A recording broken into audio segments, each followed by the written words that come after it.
Maybe the three people are there only. No issues. Okay. So what I'm going to do is today I'm going to start with the algorithm paradigm because in the algorithm paradigm, one of the paradigm approaches dynamic programming, which is quite important for the interview purpose. Okay. So I suggest both of you not to skip any next three classes as well. Okay, along with this, you should not skip any of the next three classes as well. We are going to discuss dynamic programming in D. Cool. Now,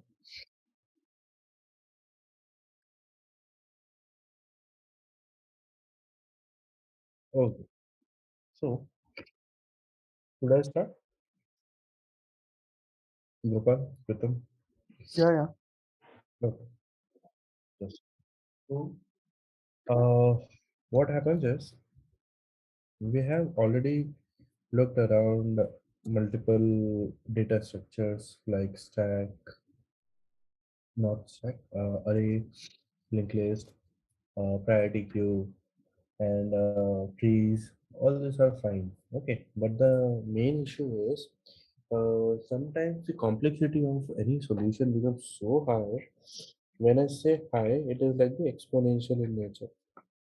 Becomes so high that it is not advisable or it is not feasible to apply that particular solution. So that is like exponential in nature. So what happens is because of this thing, multiple problems are categorized into certain categories. Are categorized based on their certain nature into certain categories. Okay. For example,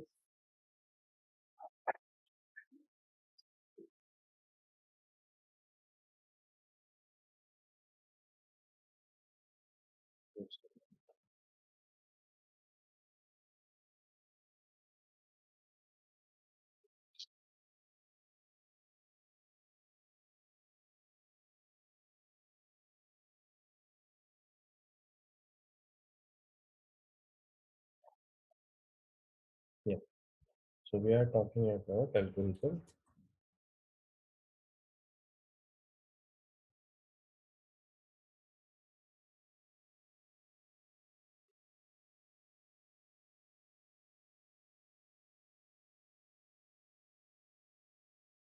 So such properties, yeah, such problems are categorized into certain properties, and every property is every category is having certain approach to solve the problems. Okay, this approaches are called the paradigm. So we have like greedy approach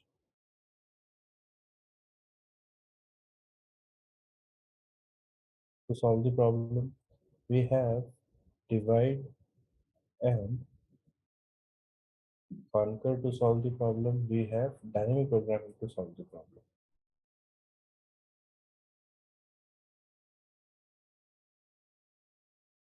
Okay.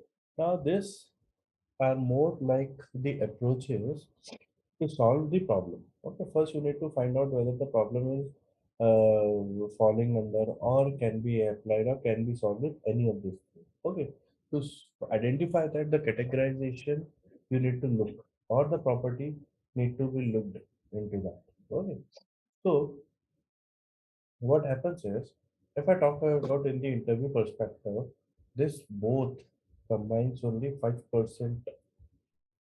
Okay. And dynamic programming is like 95%.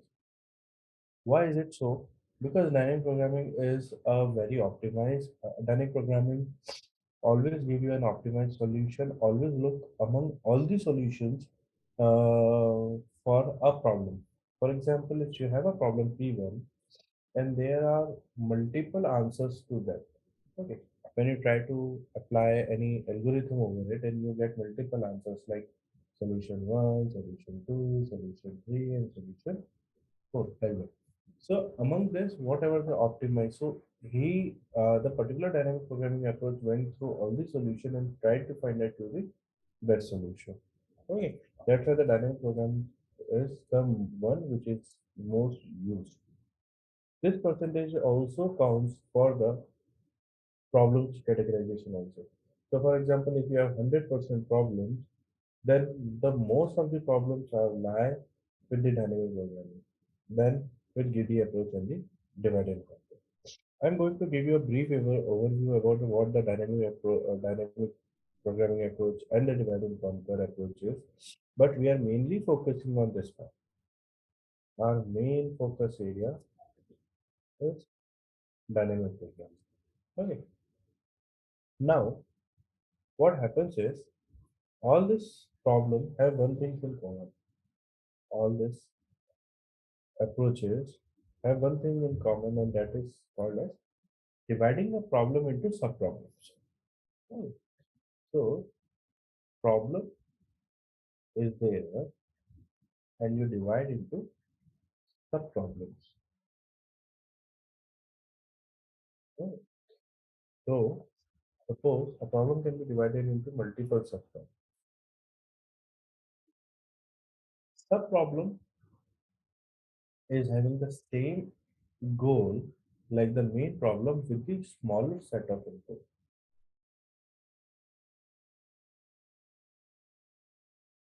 The smaller set of input. Same goal. Whatever you're trying to do with the problem, the smaller problem will have the subproblem will have the same thing with the less number of input. For example, the binary search.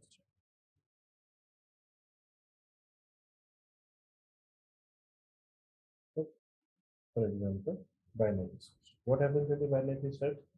You got a sorted list of elements like this: one, two, three, four, five, six, seven, eight, and nine. And what you do? You try to divide the. This is the main problem. Okay, this is the problem. Then what you do? You take out the middle and divide the problem into half. So suppose this is your mid element, and you have two subproblems now. You can see that your set of the input is reduced now. The size of the input is reduced now. You have the subproblem one and you have the subproblem two. So what you do instead of going for both, you choose one to move forward. Okay. This is an example of divide and conquer. Divide and conquer, what the divide and conquer does is it divides the problem into subproblem and then choose among the subproblem which to proceed with. Okay. And divide and conquer is very specific in nature in the sense that you should have a condition where with which you can make a selection among the multiple subproblems. So that's why the divide and conquer is not generally used among many problems. Okay. That's all. So what I was telling you about is you have a problem, you divide into multiple subproblems, and this is going to be common among all the three approaches. Means in GD also you are going to do the same, divide and conquer you are going to do the same, and dynamic programming you are going to do the same. I told you just about the divide and conquer. What happens in the GD approaches when you have a problem, you divide it into subproblems. GD approach try to solve a subproblem by looking at the local best. By looking at the local best means at that context whatever is the maximum whatever is the best solution for that sub problem it take into account, but it doesn't think that there are other sub problems who can have the better solution. Okay. It always look for the local best. That's why the greedy approach doesn't always give you the optimized solution. Not always give optimized solution. Hmm. For example, suppose you have a unsorted array mm, like this. You have 4, 6, 1, 3, 8, 9, 7. Now suppose I have to find the second maximum, second minimum in this, second minimum element in this. So what I did, I started dividing this problem into subproblems. Okay. So I make a first I divide this into two parts, like this way and this way. Okay, to represent like this. I divide this whole problem into two parts, like this.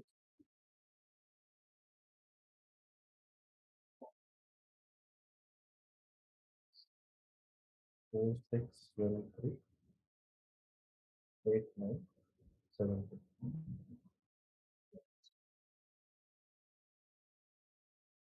Okay. Now again I will divide it into parts, subproblems. So that becomes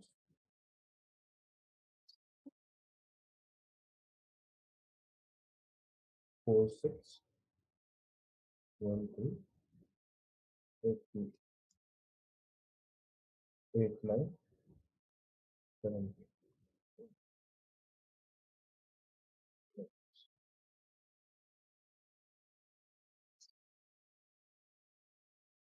Okay. Now what they do, they try to find the second minimum. So what he does, he try to find the minimum from here. So the minimum from this particular part comes as from here, here, here, and here it takes the minimum. So the minimum comes as 4, 1, 9, and again minus 2. Again among this, it takes try to take the second minimum, which is take the minimum, which is 1 and 2. Now among this, it will take the second minimum. Okay, which is not it is not going to do that like that. From here itself, it is trying to do the second minimum. Second minimum is 6, 3, like that. So in this case, it is giving you the best solution, but not always greedy approach will give you the optimized solution. It doesn't mean that it is not going to give you the optimized solution, but most of the times, or certain percentage of the time, it is not going to give you the optimized solution. Okay. So for example, if I take the second minimum at this step only, so about 4 and 1, second minimum is 4, 9 and 2, second minimum is 2. In this case, it is coming correctly. But I will give you an example where it is not going to give you the optimal solution.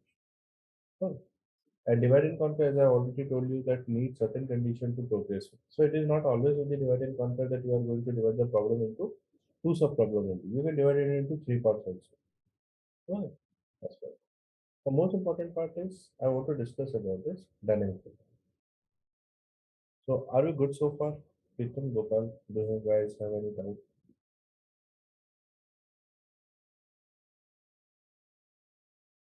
No. So let's talk about the dynamic programming specifically.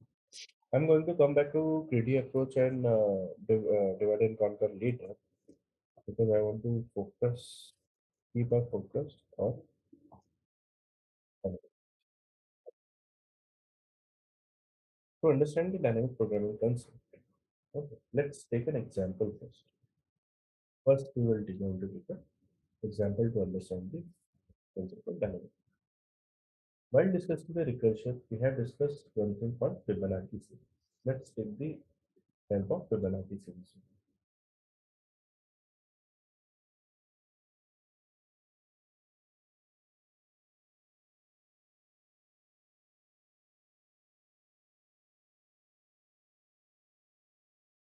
Now, the Fibonacci series is nothing. To start with this 1, 1, 1, 1 plus 1, 2, 1, 1 plus 1, 2, 2 plus 1, 3, 2 plus 3, 5, 3 plus 5, 8, and go on. If I write a recursive solution to this, that is like when you try to calculate f of n, you always need to have f of n minus 1 plus f of n minus 1. So this, I shouldn't say recursive solution, it is recursive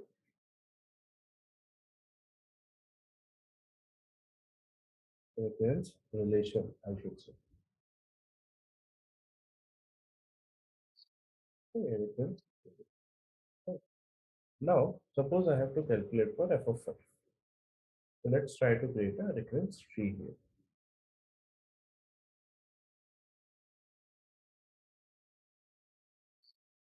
So suppose I have to calculate for f of 5. To calculate for f of 5, I need f of 4, f of 3, 3, f of 2, 2, 1, f of 2, f of 1, f of 1, f of 0, f of 1, f of 0, and then is the base case function only. So here is the f of 1 and f of 2. And you will get the solution because the base condition here for the recurrence solution are that n is equals to 1 or n is equals to 0 greater 1.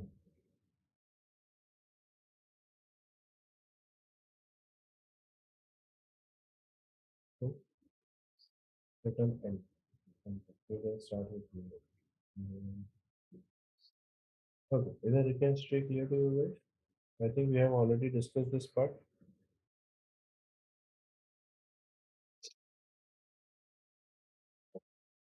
So Asmita, I think you joined now. So what we are discussing right now, we just started discussing about the dynamic programming. Okay, so I am just talking about the Fibonacci series, which we have already discussed in the recurrence while we are discussing about the recursion. So this is the Fibonacci series, and this is the recurrence relation and the base condition about it. And I just created a recurrence tree for finding the f of 5. Means what will be the fifth element?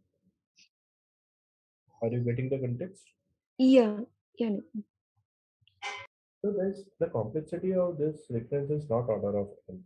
This is much more than that. Okay, it is almost equals to 2 to the power n. I will tell you later why.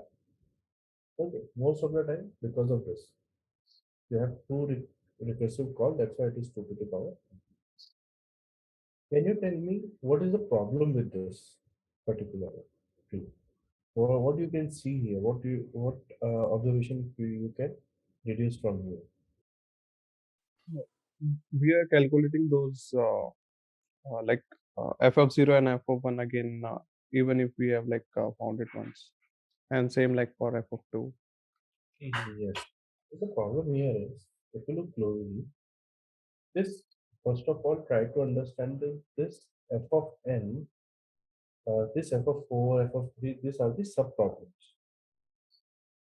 F of 4, f of 3, f of 2, f of 1, these are the subproblems. You can see that few of the subproblems we are calculating again and again, like f of 3 and f of 2, f of 2 and f of 2. Here, this many times here. Okay. And similarly, f of 1 and f of 0 are the base condition, that is quite fine. But other subproblems we are what we are doing, we are calculating again and again.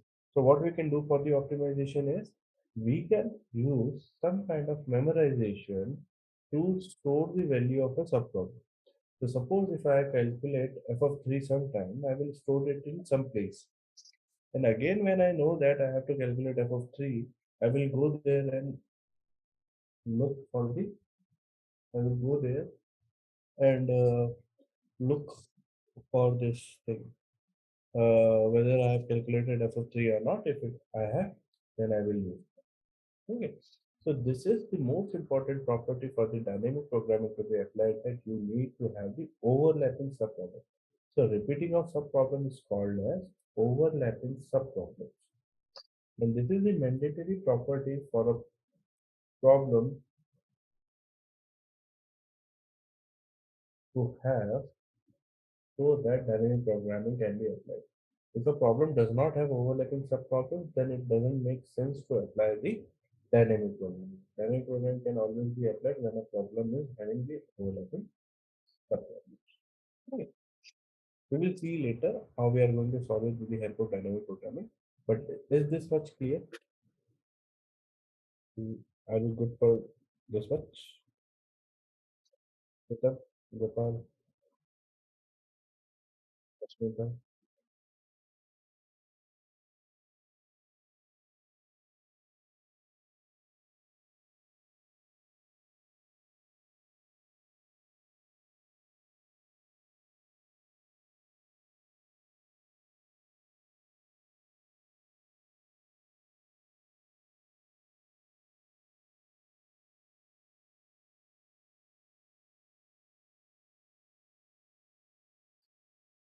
Okay. So,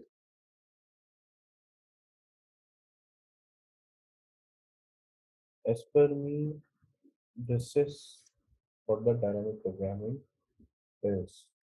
I define it like this. I do it like this. I define the dynamic programming. In which dynamic programming is an algorithmic paradigm that solves a given complex problem by breaking into sub-problems and store the result of sub-problems to avoid computing the same sub-problems. Okay. Store the results where in the memorization. So there is two properties which a problem need to satisfy. One is overlapping subproblem, and another one property is called as optimal substructure. That we will be discussing later. Don't read it now.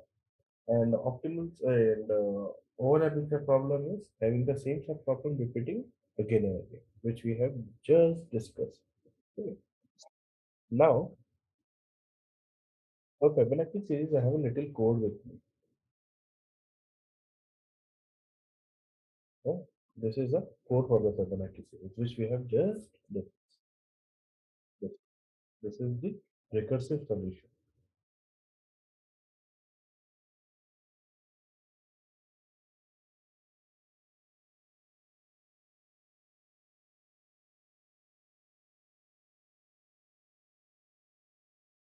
And this is the recursive solution.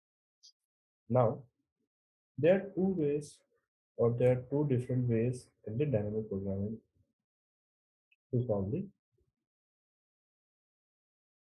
a problem. Okay? There are two ways. One is called as top down, and another one is called as bottom up. And guys, from here, please listen to me very, very carefully, and please let me know if you have any doubt. There are two different ways to solve the problems or to store the values so that this values of the subproblem or this solution of the subproblem can be reused. One we call as top down, one we call as bottom. What happens in the top down is in top down approach, we solve the problems from higher values of input, from higher input cells. It will be clear in a bit. So suppose what I can do is simple. I just use a lookup table of the same size. Lookup table can be an array. So most of the time, or always we are going to use an array for the memorization. We are going to use array to store the result of the subproblems. We are going to use array to store the result of. But which type of array? 1D array, 2D array, 3D array, that I will tell you how to decide on. But let's assume we are going to use the array. So in the top-down approach, what I have done, I have used an extra array, lookup array. Okay, and while solving, I am going to check within this lookup array where I have whether I have the solution for a particular problem or not. Okay. So let's see here how we are going to use this lookup array. In the top-down approach here, I'm going to use this tree only. In the top-down approach, I have created a lookup array. This is a lookup array. And every index tell you that whether you have solved for that subproblem or not. 0, 1, 2, 3, 4, 7. No. F of 0 we already know it is going to be 0. F of 1 we are going to know that it is going to be 1. F of 0, forget about that. No, no. It is an empty. What you do is you call f of 5. You call f of 5. You check whether lookup of 5 is having a value or not. So we have initialized all the values with -1, and you check whether you have the value for f of 5. F of 5 is equal to -1, it means that you have not solved for f of 5. So you go and call for f of 4 and f of 3. Same thing, you check for f of 4, is it solved? No. F of 3 remains in this time. F of 3 and f of 2. You try to check for f of 3 and f of 2, is it solved? In the lookup table? No. You keep going with f of 3, f of 2 and f of 1 is solved. F of 2 and f of 1, is it solved? No. F of 2, it is going to solve for f of 1 and f of 0. So f of 1 and f of 0 is my base condition. Okay. So base condition, this is already 0 and 1. So f of 1 written, f of 0 written, for f of 2 to calculate f of 2. To calculate f of 2, it is exactly like how we solve in a stack case. It is going to return 1, going to return 0. So f of 2 will become 2 because 0 plus 1 is. So here it is, this is 0, this is 1, so it becomes 2.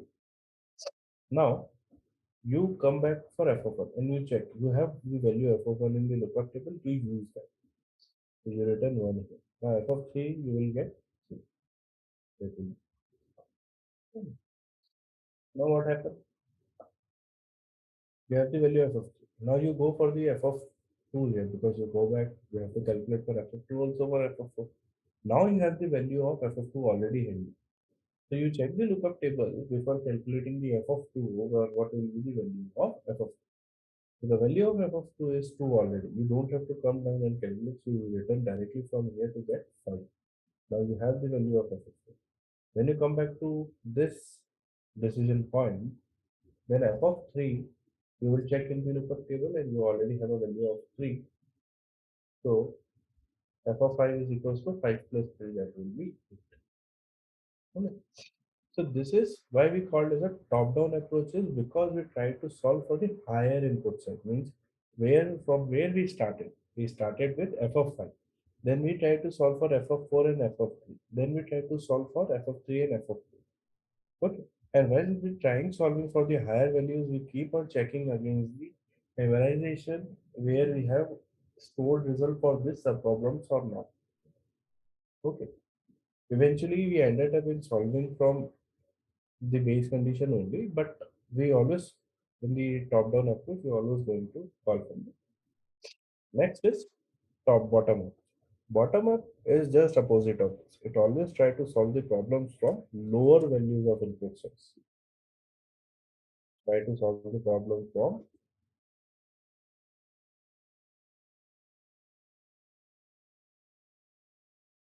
bottom up is always try to solve the problems from lower values. I will write it first. Bottom.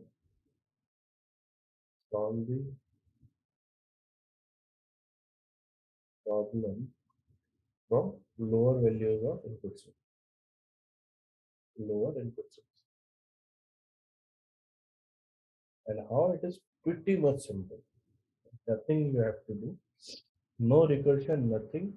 It's completely iterative in nature. If you look top down, it is iterative plus recursive, or it is recursive with memorization. I will write it also here. It is recursion plus memorization. It is iterative plus memorization. Okay. So if I have to solve the same problem with bottom up approach, what I will do is quite simple.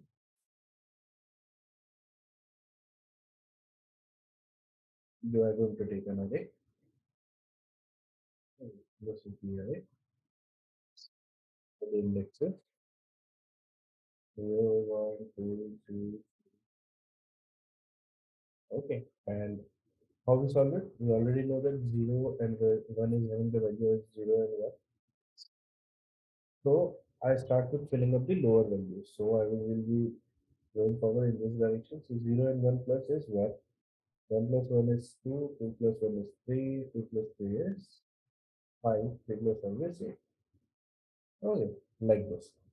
So you can see that we didn't use anything, any recursion or anything. We started with the lower values and we completely find out the bigger value. No recursion, nothing. Okay, that's why I called them that we always solve the problem for the lower input size. Okay, rather than time. Now, 90% of the time we are going to use the bottom up approach only. While solving the dynamic programming problem, I'm going to give you a lot of tips, lot of and a structure to solve such problems, and please try to stick with that. It is really going to help you to understand the dynamic program. Good. Are we good so far?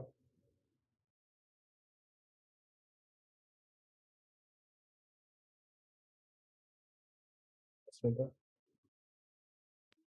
Yes, Nishant. Good. Now let's see. I have a rough steps of how to solve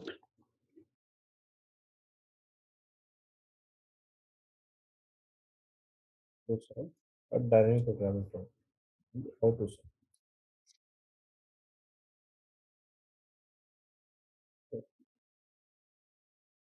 So to solve a dynamic programming problem, I generally see four steps. First of all, whenever in the interview it is being asked, it is always going to be a 45-minute discussion at least, 30 to 45 minutes. Okay. For dynamic programming problem, first you have to check. This is the most important step. First, you have to check whether the problem is a DP problem or not. How you will check? To do so, you have to think about how you can solve this problem with a brute force approach. Definitely, there is you have to use some kind of recurrence. It means that you have to create a recurrence relation along with the base condition. It is one of the most toughest part in the whole dynamic programming problem that you have to come up with the recurrence relation to solve up the problem with the base condition. Once you have that, create a recurrence tree to check whether you have the overlapping sub problems or not. Okay. Once you know that you have overlapping sub problems, then it can from that you can apply the dynamic programming. How you do? You have to decide on the memorization. So all every time we are going to use array only. And why we choose to use the array? Because of its direct addressing property. We are able to do the direct addressing in the array. That's why we have choose the array for the purpose of memorization. Second is fill the table. So whatever the memorization. When I say table, it could be 1D array, 2D array, 3D array. Based on the reconciliation, we are going to fill the table and then we find out the answer. Then we code it. Backtracking is something different here. Backtracking means going back into the solution to find out what could be the sequence of the answer or something. So whenever a dynamic programming problem is asked, you can give the direct solution also of the DP. Writing a DP solution is 5 minutes or 10 minutes. Writing the direct code is 5 minutes to 10 minutes of the task. But it is expected you to explain everything that why you have come up with this dynamic programming solution. To do so, you need to know that the reconciliation is that because of this reconciliation, I found out that the overlapping subproblems exist. Because of this overlapping subproblems, we can store the result of this overlapping subproblems in some kind of memorization. That's why I've chosen array because of direct addressing property. Then you have to tell why you have chosen 1D, 2D array, 3D array. Then you have to fill the table, and to fill the table, you again use the reconciliation and tell how you are filling the table. Then you write the code. So that's why I told you that it's generally a 30 to 45 minutes of discussion. Sometimes a small dynamic programming problem directly comes into the written test also that you can directly solve it. Good. Let's go through this once.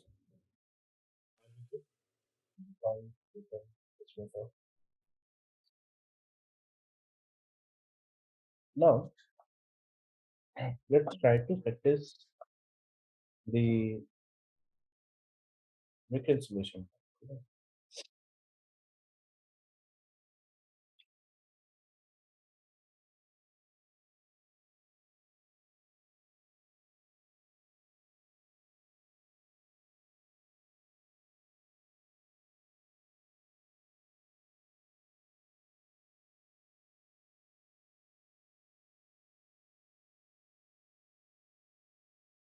So now we have to find the number of steps. So the problem statement is there. We have to find, so suppose given number of stairs as n, you are allowed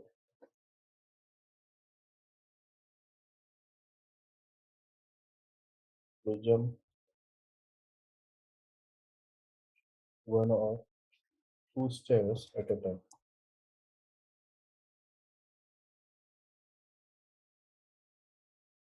At a time, you are allowed to jump you are allowed to jump one or two stairs at a time. Find out total number of ways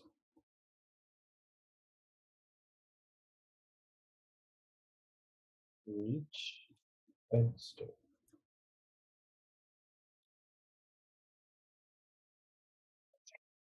Reach n step.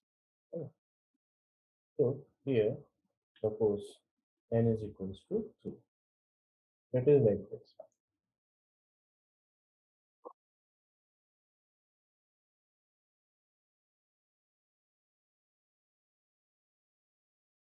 Oh, so this is the first step, second step, and the third step. First one is standing. He can jump into here, he can jump into here, and like that. Oh, so while reaching the nth stair, you have to tell how many number of ways to do. For example, if n is equals to 3, person can take one step, and one step. Person can take two step and one step.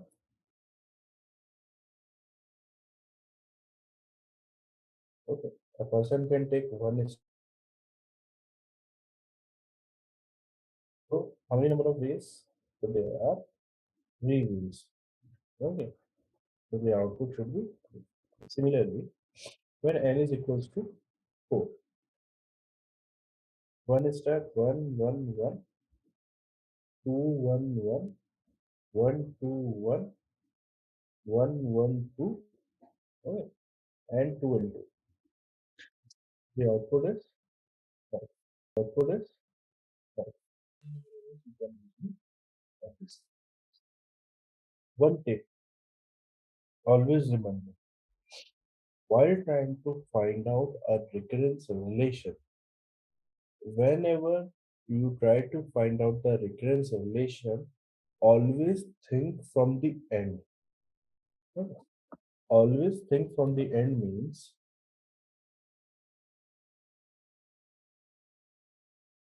think from the end. It means think how you got the solution for n or n or whatever. Always think from the end. It means that think how you got the solution for n. How you can get the solution, how you can actually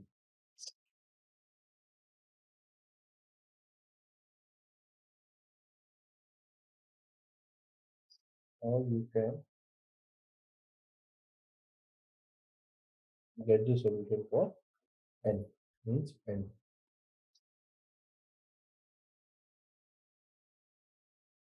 It means that think from the end means a person if it is standing here, then think how he could reach here. Okay. That's why it is like how you can get the solution for the n. Okay, for the end goal.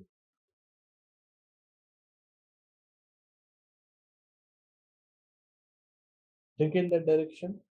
Or if a person is standing on the last nth stair, how he could reach there?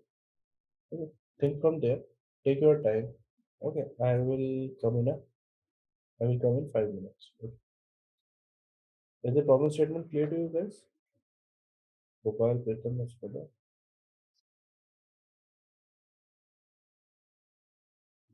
Yes. Good.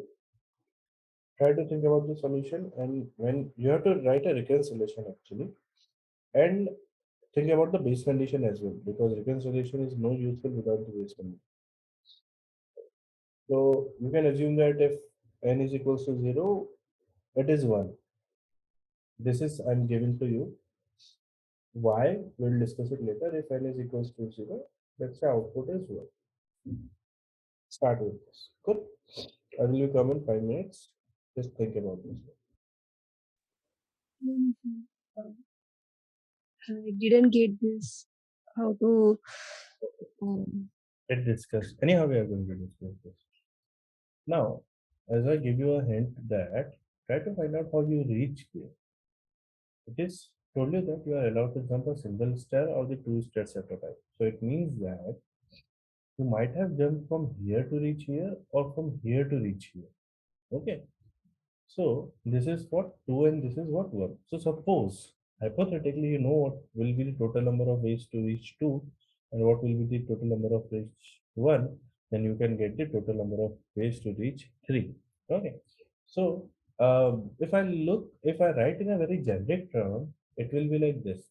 If you have to reach f of n, okay, better to write count of n.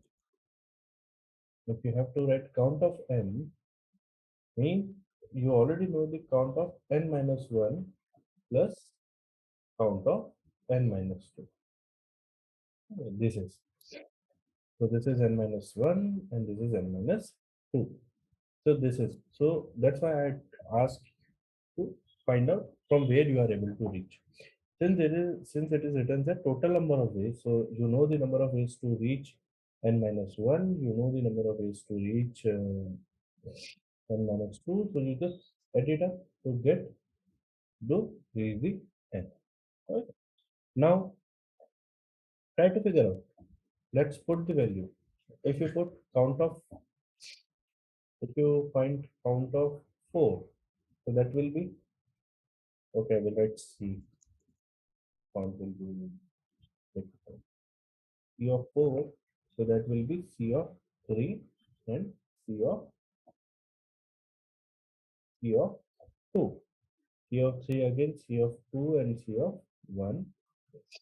C of 2 will be C of 1 and C of 0. And C of 2 will be again C of 1 and C of 0. Like that. Their condition will be n is equals to 0, then output, then if those conditions will be if n is equals to 0 or n is equals to 1, we will be returning 1 only. Okay. I will explain later that why I have taken for n equals to 0 as 1. Okay, but let's see this is. So what you will get the answer here. If I solve this reconciliation, this is the reconciliation for this reconciliation. So this is the reconciliation. Reconciliation. Okay, this is the reconciliation. So in this reconciliation, you can see that you have overlapping subproblems. This one, this one. Okay, it means that you can apply the dynamic programming. Now, if I try to solve it verbally from this, one, one, you will be getting two. This is one, one, one, two and one, three, one and one, two. Four will be three plus two equals to 5. Okay, like this. So that's why I asked you to look from the end. Okay, so give me a minute.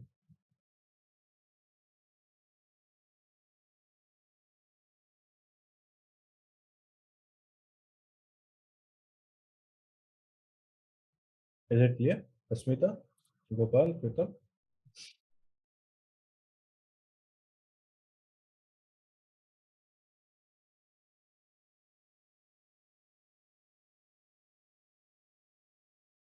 Smita, do you still have doubt?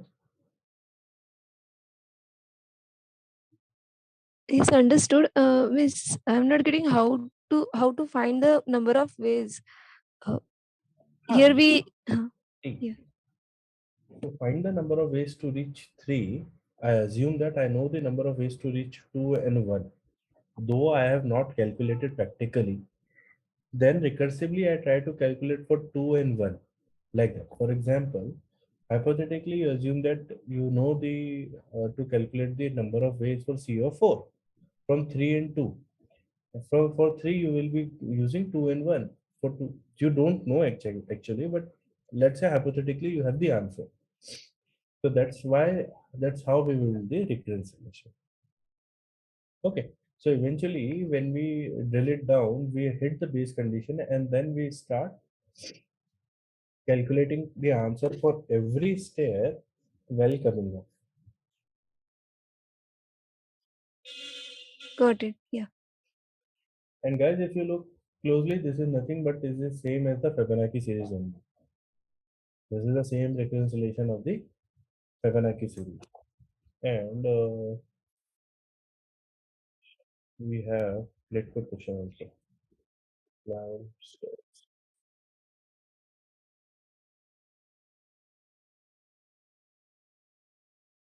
and stairs.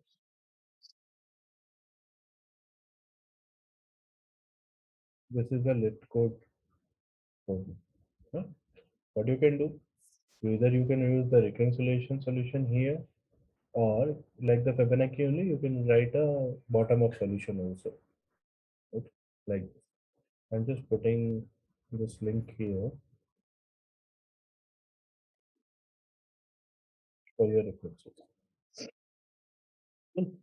Now let's try to solve a genuine dynamic programming problem. That is also a dynamic programming problem, but we solve mainly because for the purpose of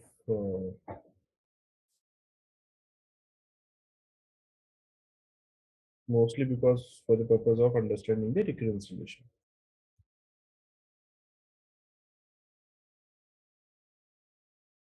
Okay. Now,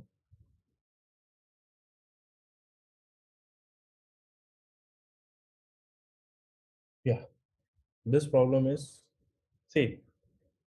We have to count the number of path in a 2D matrix. But I will be explaining this number of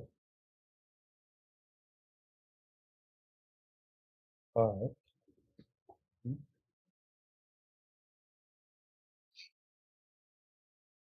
matrix. Matrix by the way is by default 2D only. So given a 2D matrix, count all the possible paths from the top left to the bottom right if you are allowed to move only right and down. So let's create a 2D matrix.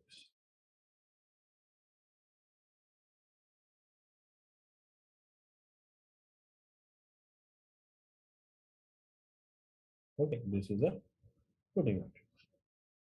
This is the top left. So if I put the indexes also, this is 0, 1, 2, 0, 1, 2. Okay. It means that we have to find the number of paths from 0, comma 0 to 2, comma 2. That we have to do. Now,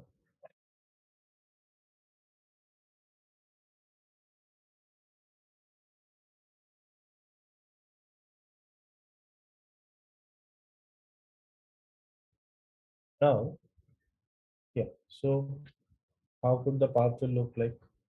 And you are allowed to move only right and down direction. For any cell, you can move from any direction. There are 8 directions you can move in. Okay, like this. Okay. So you are allowed to move only right direction and down direction. So one path is this. Another path is this. Another path is this. Another path is this. One more path is this. Okay, there are multiple paths. You have to find the total number of paths. Again, we have to apply the same thing which we have discussed here. This is the same thing you have to apply. You have to find the, I'm writing here for your references. You have to find the reconciliation. Remember how we find the reconciliation? Okay. Then you have to create the recurrence tree. Then you have to find the base condition for this. Reconciliation with base condition. Then you have to find the recurrence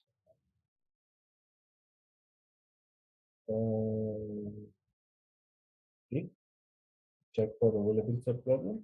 Then I will tell you guys that how to find the how to solve for this. Okay, how to decide on the memorization and how to fill with the help of the memorization. How to fill the memorization with the help of the reconciliation.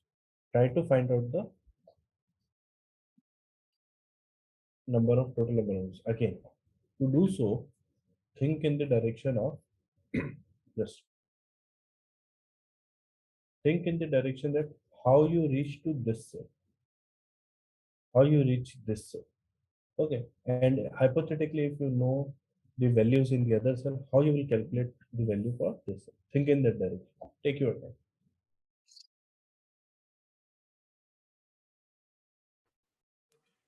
Let me how to solve this problem. See whether you have done the same thing or not. So what is given is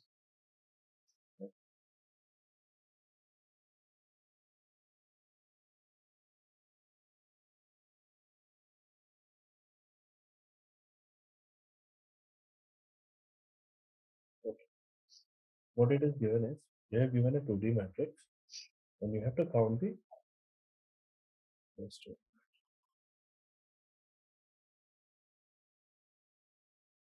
One. Yeah. So I have to count the number of possible paths from the top left to the bottom right. Okay. And you are allowed to move right in the down direction. So first we have to find the reconciliation. So as I told you that reconciliation we can find out from the end. So how we can reach this particular cell from here or from here. Okay. So if I know the answer to this cell and answer to this cell, then I can calculate this. Let's suppose this is m comma n. So better to say this is m minus 1. So last cell is represented by m minus 1 n minus 1. So what this cell will be m minus 2 n minus 1, and what this cell will be m minus 1 n minus 2. Okay, do you guys agree with me? So if I already know the answer to this cell, if I already know the answer to this cell, I can calculate this cell. So the reconciliation could be like this. The number of paths, let's say NP is the number of paths of towards the cell n minus 1 comma n minus 1 will be equals to the number of paths from m minus 2 comma n minus 1 plus n minus 1 comma n minus 2. This is, if you look here, this is the upper cell and this is the left cell. So from there, both the cells we are reaching the targeted. Now, now if I talk about the base condition, what could be the base condition is, what if you have a single row or a single column? It means that either your n becomes 0 or m becomes 0. Guys, before going ahead, I want to talk to you about one thing. When we deal with the array, there's two things we deal with. One is size and one is indexing. So this thing you already know, but I'm again telling you, the size for an array, if it is n, then the last index will be n minus 1. While writing the reconciliation, you can use both sizes and the indexes. I am going to use indexes while writing the reconciliation. So these are the indexes. M minus 1 and n minus 1 is an index. You can use the size as well. Okay, both are going to give you the same answer. Now, if I look at the base condition, the base condition could be either m can be 0 or n can be 0, means you can have a single row or single column. So for that, if in case you have m equals to 0 or n equals to 0, in that case we will have only a single path. Am I correct? Means either you have a single row like this, so you will have a single path to reach. You will have a single path to reach, or either you will have a single column.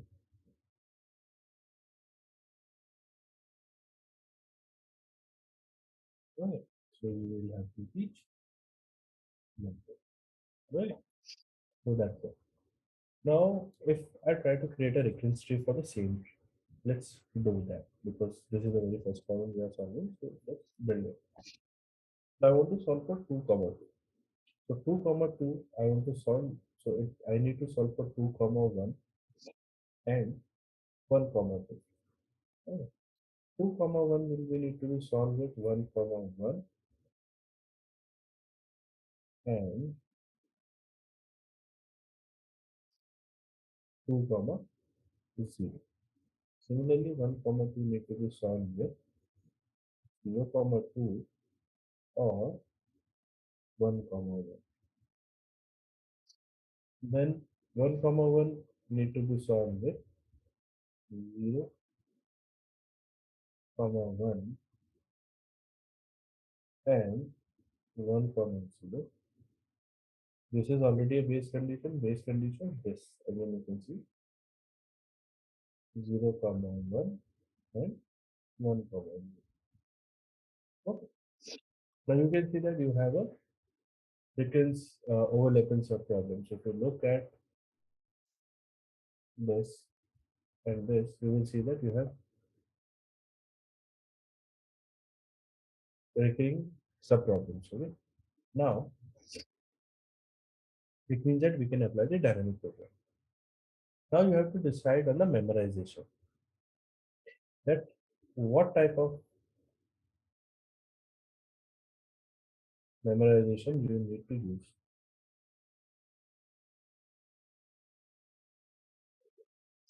So we are going to use the array. So how much dimensions array you are going to use?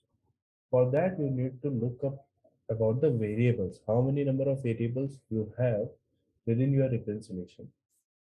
So there are two variables are in my equation m and n which are participating. It means that memorization is always number of, I will write it also, variables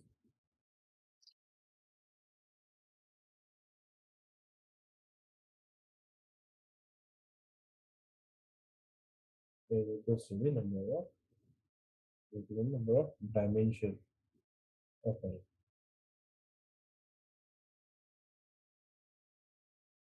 Okay. Once we decide on the memorization, what we have to do, we have to fill the table.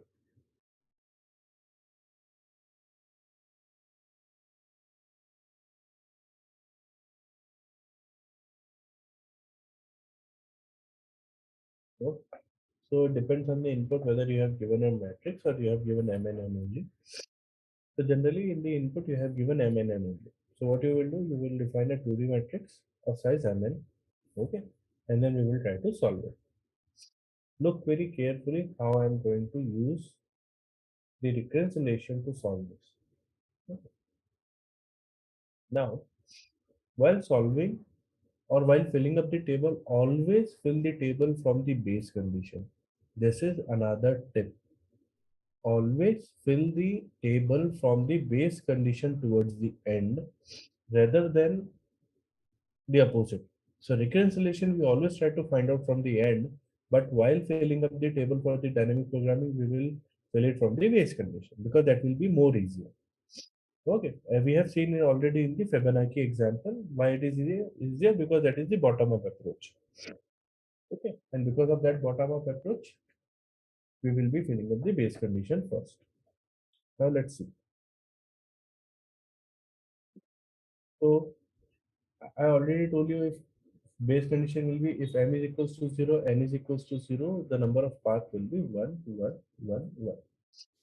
Another important thing is you have to understand what a single cell represents in the memorization. So this cell represents that number of ways to reach from 0, 0 to this cell. Okay, so that always important, and it will make more sense when we solve more complex problems. So this cell, how I can calculate for this cell? Suppose this cell represents here as m, this is n. So you have to take from the, let's suppose this is n minus 1 and this is n minus 1.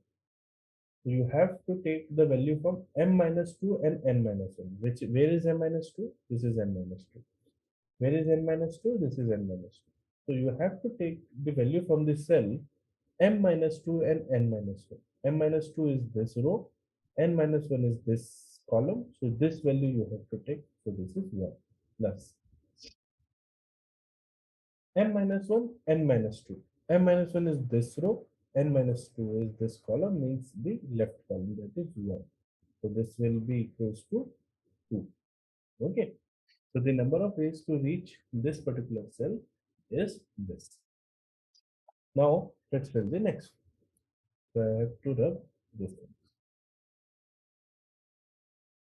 Now next cell is this cell particular. For this cell, let's suppose this is n minus 1, this is n minus 1, this is n minus 2, this is n minus 2.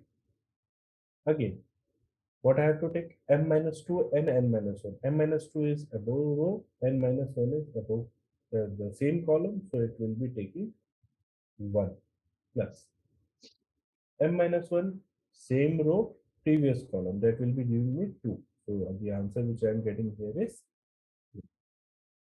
Okay, so it means that, so once you fill one or two column cells, you come to know that how to fill the rest of the table. So it means that we are taking the previous, we are taking the value from the left cell and the upper cell. So we use the same. 2 plus 1 is 3 now. 3 plus 3 is 6. So answer is 6. This is the answer. Okay. So this is how you fill the table. To fill the table, always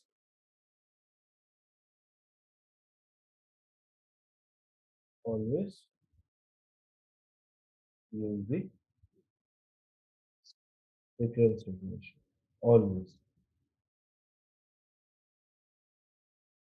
Okay. Fill the table, always look for the division. This is the reference tree. And this is the reference tree. Okay. Now you have filled the table. Now what the next thing we have to do? We have to write the code. Code is simple. How you are filling the table? The same way. Write the code for the dynamic program. Okay. So the code is quite simple. How we discuss. Okay. This is the code. How we fill the table is exactly the same thing. Nothing else. Now let's talk about the complexity ones.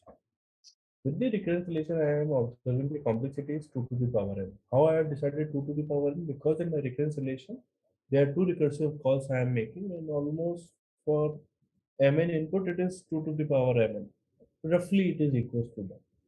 But most importantly, the complexity of DP solution matters. So DP solution, if you look like, the complexity here is order of mn.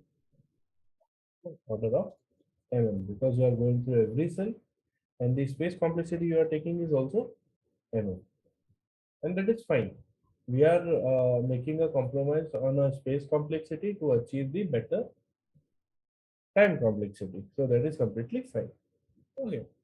Backtracking, I am not telling you right now because that is not applicable to this problem, but this is the rest of the part. So this much you have to solve or explain while solving the dynamic programming problem. Okay. So you can directly start with the solution and the interviewer asks you about the how you come to the solution. Then you can go back and tell them that all the story, or you can directly start from the beginning also. Okay. That's completely up to you. Cool. Did I make sense? Is it clear?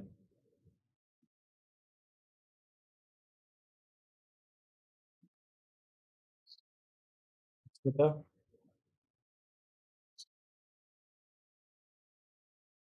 Yes, Nisha. Okay.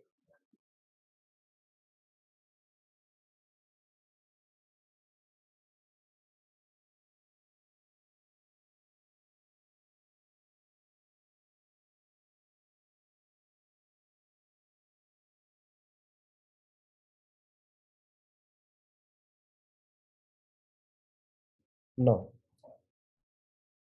thing is, this is you have been given a matrix. You are to find the minimum cost to reach the from the start to the end, and you are allowed to move only right and right direction. So cost of path. I have to find the minimum cost of path of the. So every path when you follow, it uses the cost of that particular step.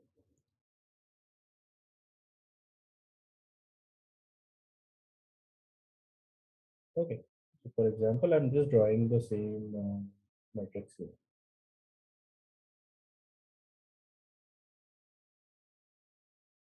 Okay. What are the values we have? 1, 2, 3, 7, 4, 6, 3, 2, and 1. So if I say a path from this is a path. Okay. I should write the indexes also. So 0, 1, 2, 0, 1, and 2. These are the indexes. So this path will have a cost of the cost of this path will be 1 plus 2 plus 3 plus 6 plus 1. Okay, that will be equals to 3 plus 3, 6, 12, 13. So there are multiple paths. So you have to find the path with the minimum cost, or you have to find the minimum cost directly. Okay, so yeah, so this is the problem you have to solve. Now, look, now again, how we can solve this problem? First, try to think about the brute force approach, or let's try to think about the reconciliation. Create a recurrence tree, prove it is a dynamic programming problem. Once it is proved that, you have to find the you have to decide on the memorization, you have to fill the table, then you have to write the DP code and tell them what the answer is. Cool. Let's with the Gopal Pritham. Is the problem statement clear to you guys? Okay. Good.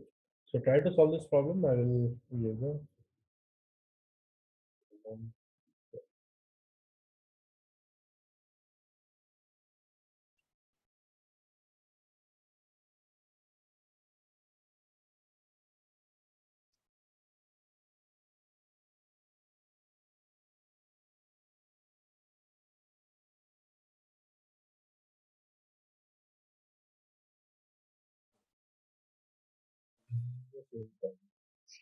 and once you write the code, you have to code it also. Simple.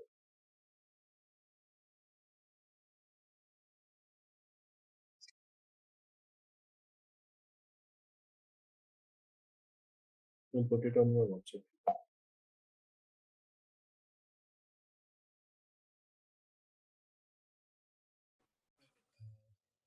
Let's see the reconciliation for this. Okay, first of all. So if I look at the reconciliation for this problem,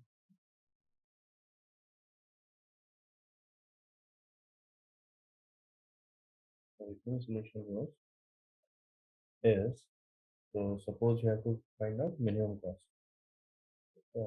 See, so function name is min cost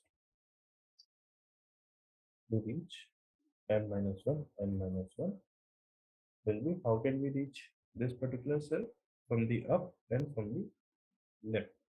If you know what will be the result from the up and what will be the result from the left, we take the minimum of both of them. So the minimum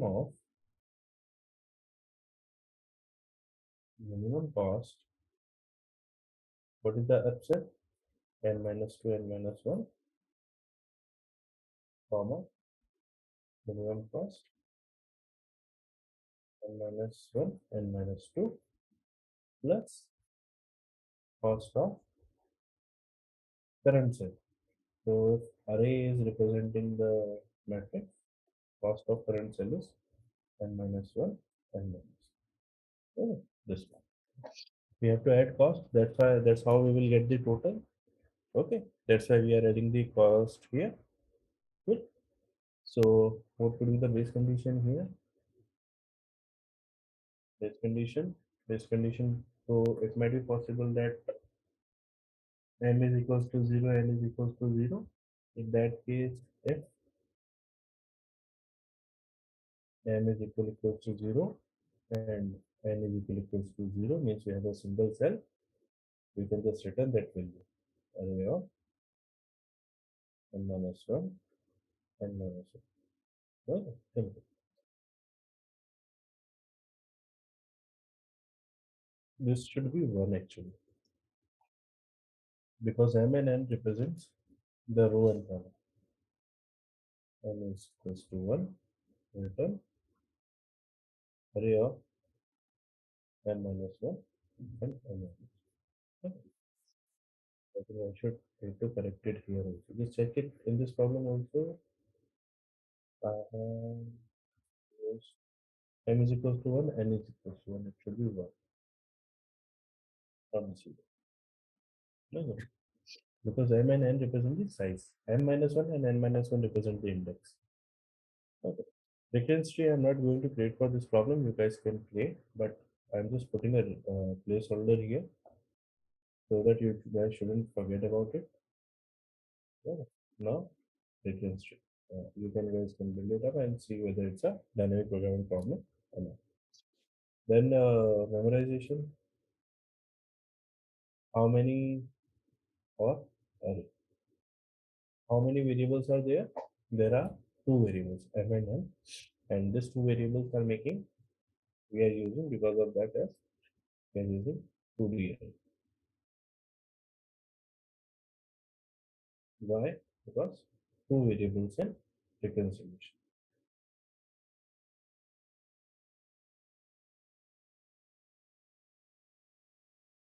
Okay.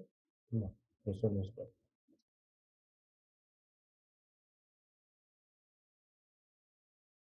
This one. Now, this memorization is done. Then, yeah, filling up the table.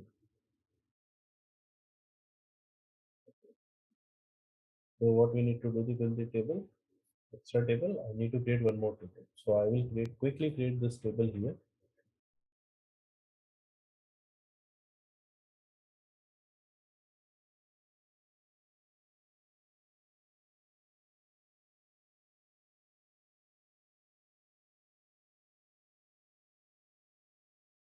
The value which I am looking at is 1, 2, 3, 1, 2, 3, 7, 4, 6, 3, 2, 1. Okay. And the next table is the table. Okay, this is empty. Putting the indexes in the two places.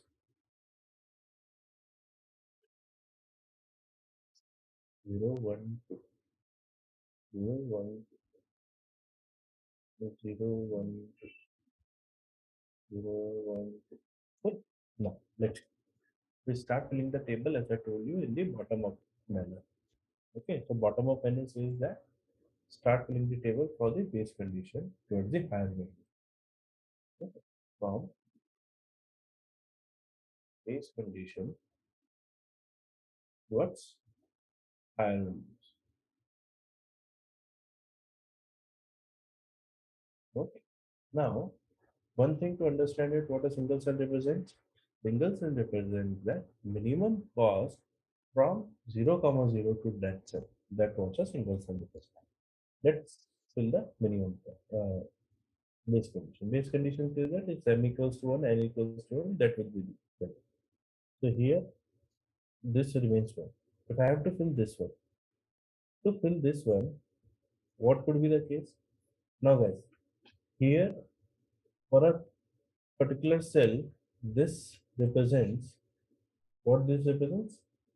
Upper cell, and this represents left cell. Okay, this we have discussed in the last topic. So upper cell is out of boundary, so we will not take it. but left cell is 1. So 1 plus 2, that will become 3. Upper cell is not there, left cell is having value of 3, 3 plus 3. So I'm doing 3 plus 3 because the cost of current cell is also need to be added. So this becomes 6.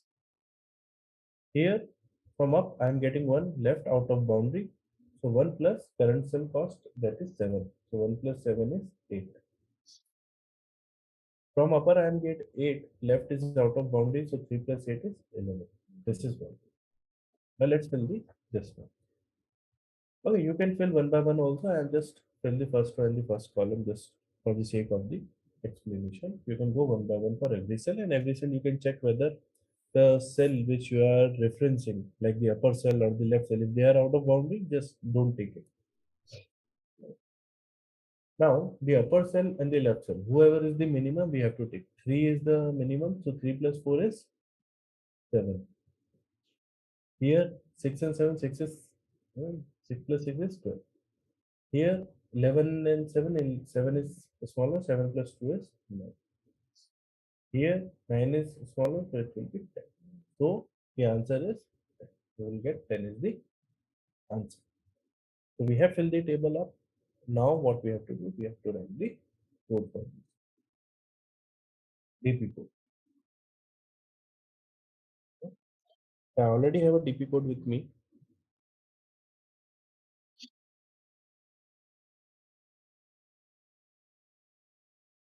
The DP code is exactly how you filled up the table. It's always about that. How you filled up the table. So in this my implementation, I have taken care of the first row and first column by separately. You can have within the same day. Okay, it's implementation to the implementation. Okay, so this is how you solve this problem. One more thing I want to talk about here is backtracking. So backtracking is nothing, it's just a name given by me to backtrack which path you have taken, or if somebody asks you like, okay, tell me which path you have taken to have the which is having the minimum cost. How we will find it is simple. We will do the reverse engineering.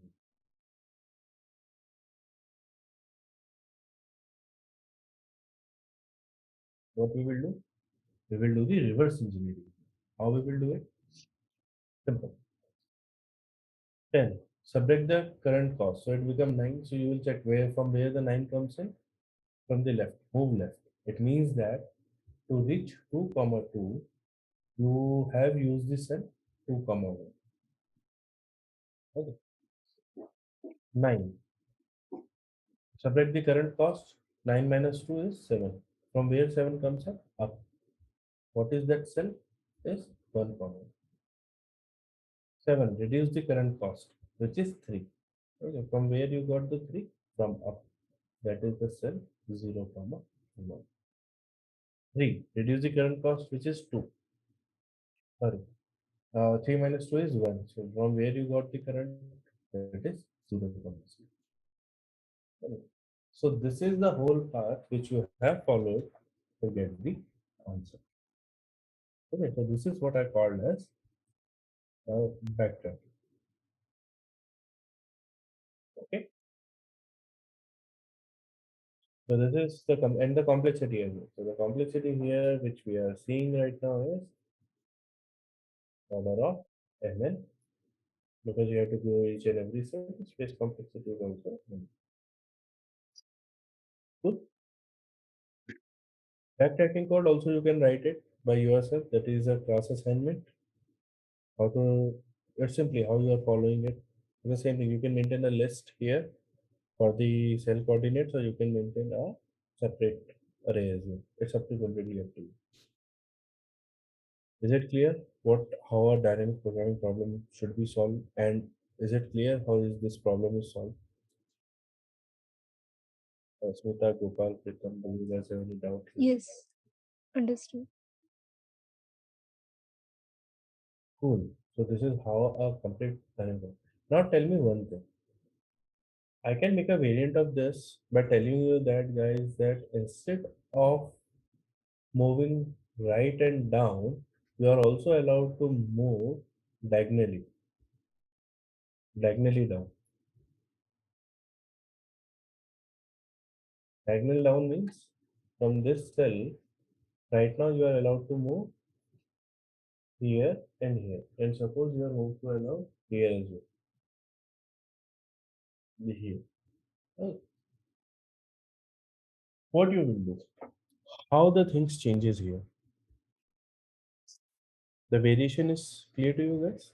That earlier you are allowed to move right and down. Now you are allowed to move diagonally down as well. What changes will you make here in the reconciliation and the other things?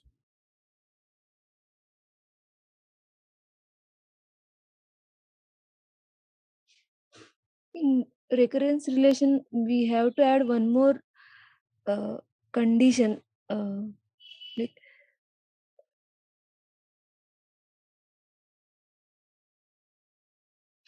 Yes, which one?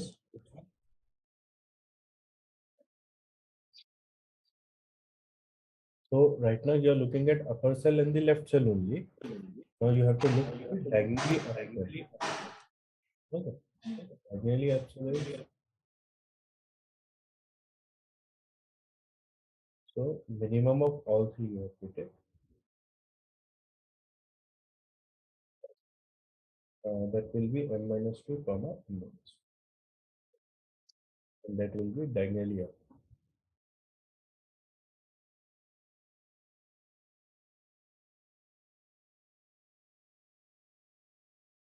Okay. So is it clear? yes, Gopal, Uttam, is it clear? How the variance make the changes in the reconciliation?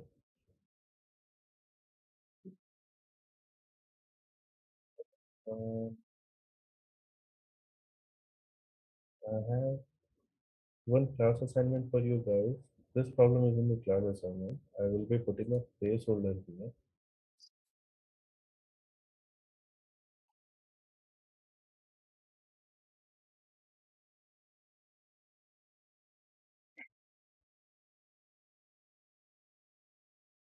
This problem is called as unique path problem actually.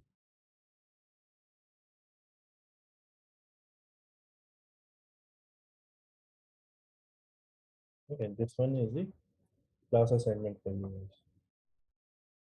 You can go through the problem statement and ask me the doubt. Okay, I will put it in your WhatsApp group also. Just go through it and ask me the doubt.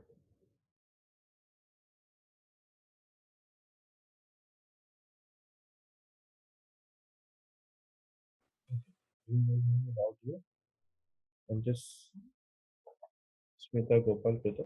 So this can be solved with the dynamic programming, but you have to make a little changes. What we have done in the number of path problem. Good. Gopal Peter Smita. Okay. Now let's see this particular problem.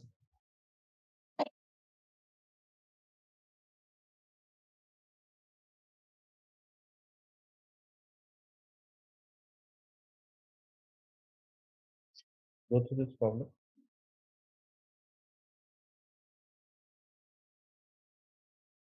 Just a minute.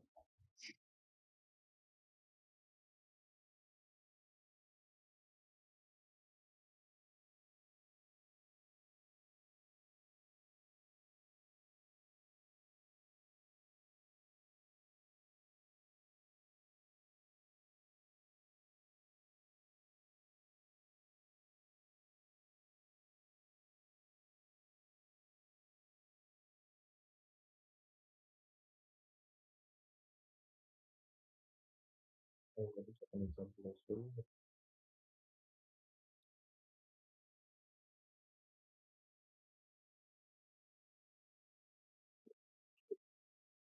Go through this problem and ask me the doubt.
Any doubt here? Smita, Gopal, Prita?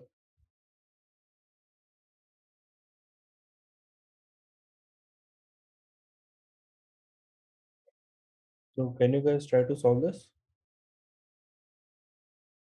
Yes, Okay. Nishant, trying. What I will suggest is this both the problems, try to solve it today. So tomorrow we will continue with the second problem, house robber problem. Okay, cool. Asmita, Okay. Yes, Nishan. go. Okay, then. Thank you guys. I'm stopping up here today. Thank you.